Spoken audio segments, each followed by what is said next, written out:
मैं सोचता था कि थॉमस अल्वा एडिसन वो व्यक्ति थे जिन्होंने दुनिया को रोशनी से भर दिया, लेकिन मैं गलत था।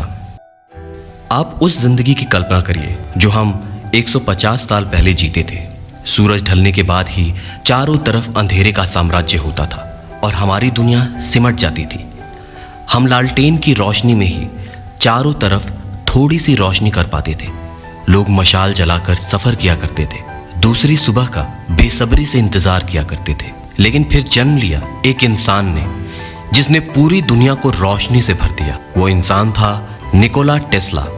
ये कहानी उस रहस्यमयी वैज्ञानिक की है जिसने पूरी दुनिया में क्रांति ला दी।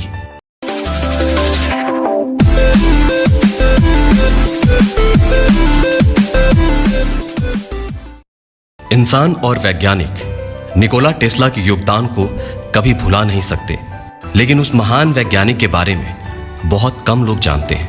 स्मिलजान नाम के एक गांव जो मध्य और दक्षिण यूरोप के देश क्रोएशिया में है, सन 1856 9 और 10 जुलाई की मध्य रात्रि बिजली कड़क रही थी और भयंकर तूफान आया हुआ था। उस तूफानी रात में एक बच्चे का जन्म हुआ, निकोला टेस्ला। निकोला टेस्ला के पिता मिलुतिन टेस्ला सेल्जाओ गांव में ही एक ऑर्थोडॉक्स चर्च के प्रिस्ट थे। टेस्ला की मां डूका टेस्ला भी एक प्रिस्ट की बेटी थी। वो पढ़ी लिखी नहीं थी, लेकिन वो एक असाधारण महिला थी। घर पर खाली समय मिलने पर वो तरह तरह के होमक्राफ्ट टूल्स बना लेती थी। अगर घर का कोई सामान खराब हो जाता था तो डूका उसको रिपेयर कर देती थी। कुल मिलाकर वो एक इनोवेटिव महिला थी। अपनी माँ को घर के तरह तरह के उपकरण बनाते देखकर ही टेस्ला को इलेक्ट्रिक इन्वेंशन करने की प्रेरणा मिली। टेस्ला बचपन से ही तरह तरह के एक्सपेरिमेंट भी करते थे, जिससे वो आसपास के गांवों में बहुत चर्चित थे। वो इंटीग्रल कैलकुलस के कठिन से कठिन सवालों को भी बिना किसी गलती के दिमाग में ही हल कर लिया करते थे। उनके टीचर्स को लगता था कि वो चीटिंग करते हैं। उनकी कड़ी मेहनत से ही उन्होंने अपने 4 साल की पढ़ाई 3 साल में ही पूरी कर ली। 1873 में वो ग्रेजुएट हो गए। टेस्ला के पिता उनको प्रिस्ट यानी पादरी बनाना चाहते थे, लेकिन टेस्ला अपने आगे की पढ़ाई करना चाहते थे। उन्होंने अपने पिता से अपने एक सपने के बारे में भी बताया, जिसमें उन्होंने देखा था कि वो अमेरिका में स्थित नायग्रा फॉल को इलेक्ट्रिक ऊर्जा में बदल रहे हैं। उन्होंने अपने पिता से बहुत रिक्वेस्ट की, लेकिन उनके पिता नहीं माने। ग्रेजुएट होने के बाद 1873 में जब टेस्ला अपने गांव वापस आए तो उनको कॉलरा यानी हैजा हो गया। इस बीमारी ने टेस्ला को लगभग 9 महीने तक बिस्तर से उठने नहीं दिया। वो कई बार मरते मरते बचे। उनकी माँ उनकी इस बीमारी को देखकर बहुत दुखी थी। उनके पिता ने एक दिन टेस्ला से कहा कि अगर तुम बीमारी से निकल पाते हो तो मैं तुम्हारा एडमिशन सबसे बड़े इंजीनियरिंग कॉलेज में करा दूंगा। और ऐसा ही हुआ। टेस्ला के अंदर न जाने ऐसी कौन सी ताकत आ गई थी जिसने उन्हें इस भयंकर बीमारी से बाहर निकाल लिया। सन 1875 में टेस्ला के पिता ने अपने वादे के अनुसार टेस्ला का एडमिशन गर्ज, जो कि ऑस्ट्रिया में है, के कॉलेज ऑस्ट्रिया पॉलिटेक्निक्स में करवा दिया। अपने पहले साल में टेस्ला ने एक भी लेक्चर मिस नहीं किया। उन्होंने 9 एग्जाम पास किए, जबकि जरूरत थी सिर्फ 4 एग्जाम पास करने की, और सभी एग्जाम्स में उन्होंने हाईएस्ट ग्रेड प्राप्त किए। टेस्ला ने यहाँ पढ़ाई करते हुए इलेक्ट्रिसिटी के बारे में माइकल फैराडे के इलेक्ट्रोमैग्नेटिक इंडक्शन सिद्धांत का बहुत गहराई से अध्ययन किया, और फिर उन्होंने उनके सिद्धांतों में कुछ सुधार भी किए। जब उन्होंने अपने प्रोफेसर से अल्टरनेटिव करंट के कॉन्सेप्ट की बात की तो वे हंसने लगे। उन्होंने टेस्ला का मजाक उड़ाया। समय गुजरता रहा। 17 अप्रैल 1879 टेस्ला के पिता का स्ट्रोक आने के कारण देहांत हो गया। 1882 में टेस्ला हंगरी की राजधानी बुडापेस्ट चले गए। वहां उन्होंने थियोडोर पुस्कास की टेलीग्राफ कंपनी, जो कि बुडापेस्ट का टेलीफोन एक्सचेंज था, काम किया। थियोडोर टेलीफोन एक्सचेंज के इन्वेंटर यानी कि आविष्कारक थे। टेस्ला ने सेंट्रल स्टेशन के कई उपकरणों में सुधार किया। उन्होंने टेलीफोन एम्पलीफायर या रिपीटर को ठीक तरह से काम करने लायक बनाया। टेलीफोन एक्सचेंज में काम करते हुए ही टेस्ला ने अपनी काबिलियत की छाप छोड़ दी, और उसी साल यानी कि 1882 में थियोडोर ने टेस्ला को पेरिस में कॉन्टिनेंटल एडिसन कंपनी में एक दूसरी नौकरी दिलवा दी। कॉन्टिनेंटल एडिसन कंपनी में टेस्ला को शहर में लाइटिंग सिस्टम को इंस्टॉल करने का काम दिया गया। कंपनी के मैनेजमेंट को पता चला कि टेस्ला को इंजीनियरिंग और फिजिक्स का अच्छा नॉलेज था। उन्होंने टेस्ला को कहा कि वो इलेक्ट्रिक पैदा करने वाले डायनेमोस और मोटर्स की डिजाइन को सुधार करके और भी बेहतर बनाने की कोशिश करें। टेस्ला काम में लग गए और उन्होंने ये कर दिखाया। थॉमस अल्वा एडिसन की कंपनी डायरेक्ट करंट यानी डीसी का इस्तेमाल करती थी और उसी डीसी करंट से वो दुनिया में एक क्रांति लाना चाहती थी। लेकिन डीसी करंट से जुड़ी कुछ समस्याएं थी, जैसे कि वो बल्ब जलाने के लिए तो ठीक था, लेकिन कमर्शियल यूज के लिए यानी मशीन को चलाने के लिए पर्याप्त बिजली नहीं उत्पन्न कर पाता था। अमेरिका में थॉमस अल्वा एडिसन और उनकी टीम इसी प्रॉब्लम को सॉल्व करने में लगी थी, लेकिन उनको सफलता नहीं मिल रही थी। डीसी करंट के साथ दूसरी समस्या ये थी कि जिस क्षेत्र में इलेक्ट्रिसिटी की सप्लाई करनी होती थी, उस क्षेत्र में 1 माइल के अंदर ही डीसी पावर स्टेशन का होना जरूरी था, क्योंकि डीसी पावर का वोल्टेज दूरी बढ़ने के साथ साथ कम होता जाता था। डीसी करंट के साथ तीसरी समस्या ये थी कि अगर लोगों को बल्ब जलाने के अलावा दूसरे उपकरणों या मशीनों को चलाना होता था जिसमें अलग अलग वोल्टेज की जरूरत होती थी, उसके लिए अलग से पावर लाइन बिछानी होती थी। इस कारण से इसका इंस्टॉलेशन और मेंटेनेंस बहुत महंगा था। इस समस्या को जानते थे निकोला टेस्ला। इसी वजह से वो अल्टरनेटिव मोटर करंट पर काम कर रहे थे, क्योंकि अल्टरनेटिव करंट ऐसी पावर सप्लाई देता था जिसका वोल्टेज दूरी बढ़ने के साथ कम नहीं होता था। साथ ही साथ वायर्स के जरिए हाई वोल्टेज करंट सप्लाई किया जा सकता था। जहां पर जितनी हाई या लो वोल्टेज की जरूरत होती थी, उसको कम या ज्यादा किया जा सकता था। मतलब रेलवे से लेकर बेडरूम की लाइट की पावर सप्लाई इसी मोटर के जरिए सेम वायर से किया जा सकता था। और दूसरी तरफ अल्टरनेटिव करंट की कीमत भी काफी कम थी। टेस्ला एसी मॉडल के अपने मोटर को दिखाने के लिए थॉमस अल्वा एडिसन से मिलना चाहते थे। अब वो साल आया, टेस्ला ने अमेरिका में कदम रखा। हुआ यूं, एडिसन के मैनेजर, जिनका नाम चार्ल्स बैचलर था, वो थॉमस अल्वा एडिसन के सबसे ज्यादा भरोसेमंद एम्प्लॉय और अच्छे दोस्त थे। चार्ल्स बैचलर निकोला टेस्ला की काबिलियत को अच्छी तरह से जानते थे।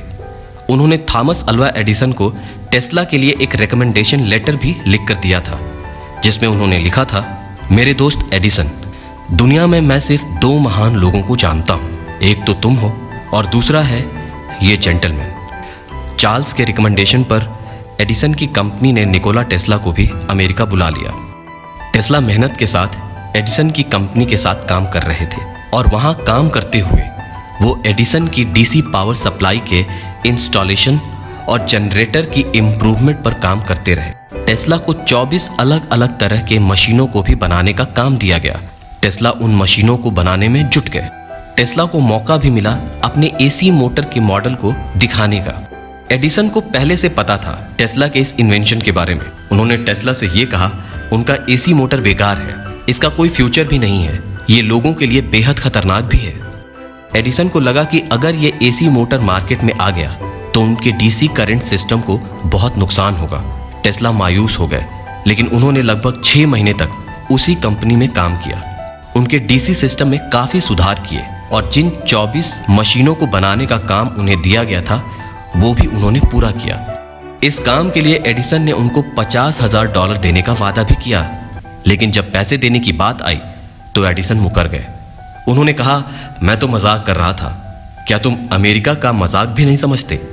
इस घटना को सह नहीं पाए टेस्ला और उन्होंने जनवरी 1885 में एडिसन की कंपनी छोड़ दिया और इसके बाद फिर वापस मुड़कर कभी नहीं देखा। यहां से टेस्ला ने एक नए सफर की शुरुआत की, जिसमें उन्होंने चौंका देने वाले आविष्कार किए। उनके और एडिसन के बीच छिड़ी करंट वॉर। एडिसन की कंपनी छोड़ने के बाद टेस्ला ने उस सारे आविष्कारों को पेटेंट कराने का काम शुरू किया जिनका आविष्कार एडिसन के साथ काम करते हुए किए थे। टेस्ला कुछ इन्वेंटर से भी मिले। उनकी हेल्प से उन्होंने मार्च 1885 में Tesla electrical light and manufacturing company की शुरुआत की। बाद में उनके इन्वेंटर्स ने उनको धोखा दिया और दूसरी कंपनी बना ली और टेस्ला की कंपनी से अलग हो गए। 1886 में टेस्ला एल्फ्रेड एस ब्राउन, जो कि वेस्टर्न यूनियन के सुपरिटेंडेंट थे, और US attorney Charles F pack से मिले। उन लोगों के साथ मिलकर अप्रैल 1887 में टेस्ला ने टेस्ला इलेक्ट्रिक कंपनी बनाई। अब एसी इंडक्शन मोटर के सपने को साकार करने में रात दिन एक कर दिया टेस्ला ने, और एक दिन वो सपना पूरा हुआ। उन्होंने 1887 में ही एक ऐसा इंडक्शन मोटर बनाया जो अल्टरनेटिव करंट पर चलता था। 1888 में जब जॉर्ज वेस्टिंगहाउस जूनियर को यह पता चला कि टेस्ला ने एसी इंडक्शन मोटर को बना लिया है, तो वो उनसे मिले। जॉर्ज अमेरिका के एक बड़े उद्योगपति थे जो कि पेंसिल्वेनिया में रहते थे। जॉर्ज को लगता था कि अल्टरनेटिव करंट में ही इलेक्ट्रिक डिस्ट्रीब्यूशन के लिए अपार क्षमता है। जॉर्ज को टेस्ला के इंडक्शन मोटर की ज़रूरत थी क्योंकि वो एसी पावर सप्लाई यूज़ करता था। उन्होंने टेस्ला को $54,000 प्रति माह पर 1 साल के लिए एक कंसल्टेंट के तौर पर हायर किया। इसके साथ ही उनको इंडक्शन मोटर और ट्रांसफार्मर डिज़ाइन के लिए $60,000 भी दिए। टेस्ला के ज़िंदगी के इस मुकाम पर अगर करंट वॉर का जिक्र ना हो तो कहानी अधूरी रहेगी। जॉर्ज एडिसन के बहुत बड़े कॉम्पिटिटर बन गए क्योंकि वो एसी सिस्टम की मार्केटिंग कर रहे थे और एडिसन डीसी सिस्टम की। एडिसन डीसी सिस्टम को एसी सिस्टम से अच्छा तो नहीं बता सकते थे और इसीलिए उन्होंने जॉर्ज के एसी सिस्टम के कंपनी की नकारात्मक छवि बनाने की कोशिश की। उन्होंने एसी सिस्टम को बेहद खतरनाक बताया। एडिसन ने लोगों के बीच जाकर जानवरों पर इसका इस्तेमाल करके ये दिखाया कि ये कितना खतरनाक था। ये देखकर लोगों ने एसी डिज़ाइन पर सवाल खड़े किए। शुरू में एसी करंट सप्लाई से शॉर्ट सर्किट की वजह से आग भी लग जाती थी, जिसकी वजह से लोगों में डर बैठ गया था। एडिसन कोशिश करते रहे और वेस्टिंगहाउस अपने तरक्की के रास्ते पर चलते रहे क्योंकि एसी सिस्टम से होने वाले फायदे बहुत थे। उनका एसी करंट डीसी करंट से काफ़ी सस्ता भी था। एडिसन घर में इस्तेमाल होने वाली बिजली को कम दामों पर और फैक्ट्री में इस्तेमाल होने वाली बिजली को ज़्यादा दामों पर बेच रहे थे, जबकि वेस्टिंगहाउस की कंपनी सबको समान दर पर बिजली दे रही थी। 1890 में न्यूयॉर्क स्टेट ने एडिसन से पूछा कि वो अपराधियों को सजा देने के लिए कोई नया तरीका बताएं। बदले के आग में जल रहे एडिसन ने अपराधियों के ऊपर जिनको मौत की सजा मिली थी उन्हें करंट का झटका दिलवाया। एडिसन के इस कदम से भी वेस्टिंगहाउस की कंपनी की काफ़ी बदनामी हुई। 1890 में टेस्ला ने टेस्ला कॉइल का इन्वेंशन किया। टेस्ला कॉइल एक इलेक्ट्रॉनिक रेजोनेंस ट्रांसफार्मर सर्किट है जिसका उपयोग high voltage low current high frequency alternating current electricity को उत्पन्न करने के लिए किया जाता है। आज भी टेस्ला कॉइल का इस्तेमाल होता है। उस समय उनको लगता था कि वायरलेस कम्युनिकेशन भी संभव है, जिससे हम दुनिया के एक कोने से दूसरे कोने तक बिना किसी वायर के बात कर सकते हैं। टेस्ला के बचपन का सपना था नायग्रा फॉल से बिजली बनाने का। नायग्रा फॉल से 2,25,000 क्यूबिक फीट पानी हर सेकंड बहता है, जो इतनी पावर पैदा करता है जितना 2 लाख टन कोयला हर साल जलाने से पैदा होता है। 1893 में नायग्रा फॉल की पावर से इलेक्ट्रिसिटी जनरेट करने का काम टेस्ला की मदद से वेस्टिंगहाउस इलेक्ट्रिक कंपनी को मिला। ये बहुत बड़ी उपलब्धि थी जिससे थॉमस अल्वा एडिसन को बहुत नुकसान हुआ। इसी कारण से उनकी खुद की कंपनी ने एसी सिस्टम का विरोध करने के लिए उन्हें डायरेक्टर पद से हटा दिया। सन 1896 में टेस्ला ने एक विशाल इलेक्ट्रिक मोटर और जनरेटर को नायग्रा फॉल में इंस्टॉल किया। फिर शुरुआत हुई इलेक्ट्रिसिटी के उस युग की जिसने अमेरिका के घर घर को रोशन कर दिया। इसके साथ ही साथ एक नए औद्योगिक क्रांति की भी शुरुआत हुई क्योंकि अब बड़ी बड़ी मशीनें अल्टरनेटिव करंट की मदद से चलाई जा सकती थी। टेस्ला ने 1890 के बाद वायरलेस इलेक्ट्रिसिटी पर काम करना शुरू किया, मतलब इलेक्ट्रिसिटी को बिना किसी वायर के एक जगह से दूसरी जगह पर भेजना। टेस्ला इस प्रोजेक्ट पर काम करना चाहते थे, लेकिन उनको इसके लिए लगभग $2 लाख की ज़रूरत थी। वो जॉर्ज वेस्टिंगहाउस जूनियर के पास भी गए, लेकिन जॉर्ज वेस्टिंगहाउस जूनियर सिर्फ $6,000 ही लगा सकते थे। जिस भी इन्वेंटर के पास टेस्ला गए, उन्होंने इस प्रोजेक्ट को समझा ही नहीं। उनको यकीन नहीं हुआ कि ऐसा भी पॉसिबल है, इसीलिए उन्होंने टेस्ला के प्रोजेक्ट में पैसा लगाने से इनकार कर दिया। लगभग 10 साल तक टेस्ला लाइटिंग के ऊपर कई तरह के प्रयोग करते रहे। कोशिश करते रहे कि कैसे इलेक्ट्रिसिटी को बिना वायर के एक जगह से दूसरी जगह पहुंचाया जा सके। सन 1901 में टेस्ला जेपी मॉर्गन से मिले। उस समय अमेरिका के सबसे बड़े फाइनेंसर और बिजनेसमैन थे। उन्होंने टेस्ला के प्रोजेक्ट में इस शर्त के साथ पैसे लगाने को कहा, वो उस वायरलेस पेटेंट से होने वाले प्रॉफिट में 51% का पार्टनरशिप देंगे। टेस्ला ने शर्त मान ली और मार्च 1901 में जेपी मॉर्गन के साथ एक डील साइन की। जेपी मॉर्गन ने उनको $1.5 लाख दिए, जो आज के हिसाब से लगभग $50 लाख होते हैं। टेस्ला ने काम शुरू किया और शोरहैम, न्यूयॉर्क में वार्डन क्लिफ टावर बनाया। इसी बीच मॉर्गन को यह पता चला कि टेस्ला वायरलेस लाइटिंग के प्रोजेक्ट से दुनिया में फ्री बिजली बांटना चाहते हैं और यह जानकर उन्होंने इस प्रोजेक्ट में आगे पैसे लगाने से मना कर दिया। इसके पीछे कारण यह था कि मुफ्त की बिजली से उनको कोई फायदा नहीं होता और एनर्जी इंडस्ट्री घाटे में चली जाती, जिससे सीधा नुकसान उनके बिजनेस पर ही पड़ता। टेस्ला उनको पत्र लिखते रहे कि वो उनको और फंडिंग भेजें, लेकिन मॉर्गन की तरफ से उनको कोई रिप्लाई नहीं आया। किसी तरह टेस्ला ने वो प्रोजेक्ट 1906 तक चलाया और फिर आर्थिक समस्याओं के कारण टावर की प्रॉपर्टी को कर्ज चुकाने के लिए गिरवी रखना पड़ा। बाद में 1915 में तोड़ दिया गया। 1826 में टेस्ला ने यह भविष्यवाणी की थी कि जब पूरी दुनिया में वायरलेस टेक्नोलॉजी पूरी तरह डेवलप हो जाएगी, तब हम एक दूसरे से बात कर पाएंगे, चाहे हम कितने ही दूर क्यों ना हो, और ऐसे उपकरण बन जाएंगे जिनको आप पॉकेट में लेकर घूम सकेंगे। टेलीविजन से हम एक दूसरे को बहुत पास से देख पाएंगे, जैसे कि हम एक दूसरे के सामने खड़े हों। टाइम मशीन पर भी काम कर रहे थे टेस्ला, और वे कहते थे कि अपनी टाइम मशीन में वो एक ही समय में भूतकाल, वर्तमान और भविष्य देख सकते थे। X ray, death ray, MRI, radio waves, robotics, laser, radar और एयरशिप आदि के इन्वेंशन से निकोला टेस्ला का नाम जुड़ा। वो मानते थे कि जिंदगी में सबको फ्रीडम चाहिए, चाहे वो मर्द हो या औरत, और इसीलिए उन्होंने कभी भी शादी नहीं की। उन्होंने जो भी कमाया था उसको अपनी कंपनी के एम्प्लॉय में बांट दिया, जिससे वो बेहद गरीब हो गए और उन्होंने अपने आखिरी दिन गरीबी में गुजारे।